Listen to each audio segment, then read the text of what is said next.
For years, Call of Duty campaigns were great. They had good pacing, they were cinematic, and they included some pretty unforgettable moments. Most of these missions were memorable because the missions were carefully crafted and it had a purpose, it had a point. Everything you did back then led to the next part, and the tensions kept building from there. That's something that we've kind of lost now, and I think it comes from the formula being forced to change when making Call of Duty campaigns. And due to that, we have literally lost what made campaigns so special. Recently, Mark Grisby spoke about the philosophy behind Modern Warfare 4, explaining that Infinity Ward wanted to bring back the feeling of the classic big war campaigns that defined the original Modern Warfare games. He described the campaign as being split roughly in half. Around 50% consist of smaller linear special operation missions, while the other 50% focuses on much larger battlefield style missions. He even went as far as saying that one mission is open world. Now look, that sounds ambitious, absolutely, but I've heard it before. And really, rather than bring excitement for me, it immediately brought major concern.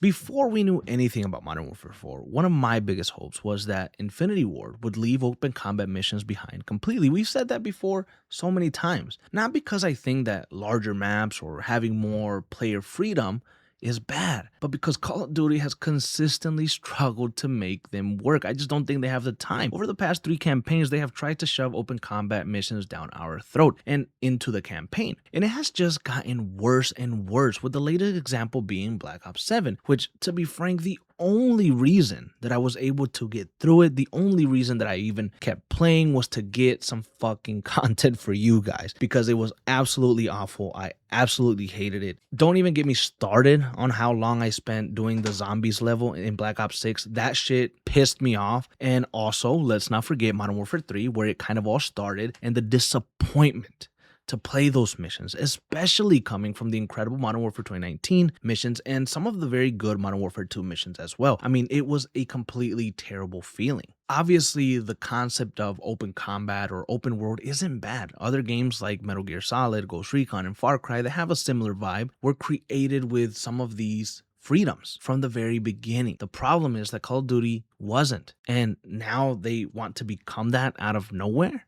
It's not working, so why keep doing it? One of Call of Duty's greatest strengths is pacing and delivering high action, maybe morally questionable and emotional blitz of campaigns. You only take a few hours to finish it. You might just take a weekend to finish it. It might just be 8 to 10 hours, but it's badass and it's powerful and it's high octane all the way through, right? The pressure never lets off. But open combat missions obliterate that feeling, and you completely change the formula that made you famous. And to be frank with you guys, I don't criticize these things much. You know me, you've come here for years now. I think some of you guys, I don't get very vocal about stuff when it comes to Call of Duty because I want to enjoy the games no matter what. I always want to find something good. I like Call of Duty Vanguard. I like Call of Duty World War II. You know what I mean? Like, I just did. I don't like living in a negative headspace where everything they do is bad and shit and the worst thing ever, and oh my god, they did it again, fuck them. Like, no, fuck that.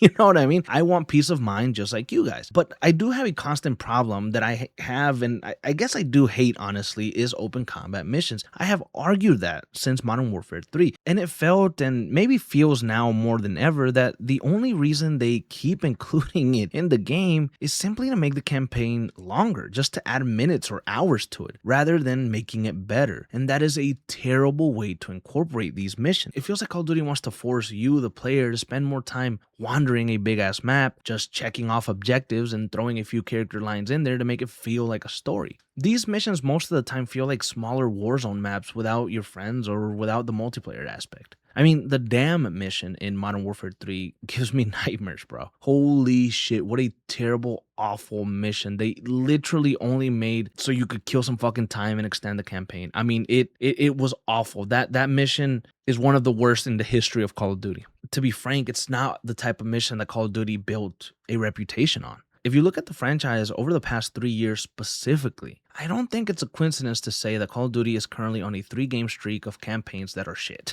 And they have been received terribly. I mean, the criticism has been one of the harshest that I've ever seen, in back-to-back-to-back campaigns. Now, you would be crazy to think that the only reason that these campaigns, quote-unquote, aren't that great is because of open combat missions. Obviously, it contributes, but you still need to take care of having good storytelling, good writing, good development time, and they all play a role in what makes a good Call of Duty campaign. But when you look at the fans' feedback over the past 3 years, specifically, open combat missions keeps being brought up, and most of the time as complaints and not praise. You have to ask yourself, why do they keep including them in their game? Why do they keep trying to make it work when it's been rejected time and time again? I truly believed that Modern Warfare 4 was going to leave it all behind. That's why Mark Grisby's comments about Modern Warfare 4 and his big war claims caught my attention and honestly scared the hell out of me. When you look at the replies to this news, so many fans are saying that that's just Call of Duty talk for open combat missions. Now, when you have an invasion like North Korea attacking the South, open combat and big war makes sense. You want to feel that chaos, but the chaos was felt in older campaigns when similar things happened and there were no open combat missions at all. So having open combat missions again is a huge risk and currently not a good risk to take. Modern Warfare 4, in my opinion, has an awesome, fresh, new concept. And it could include lots of twists and turns, and it seems mature, and I love the fucking music. I've said it before, I love Modern Warfare 4's music. But you could very well kill it with pointless, long, terrible open combat missions. Now, let's also remember that he said 50% of the game is special operation missions. What scares me is that they only had time to do 50% of the missions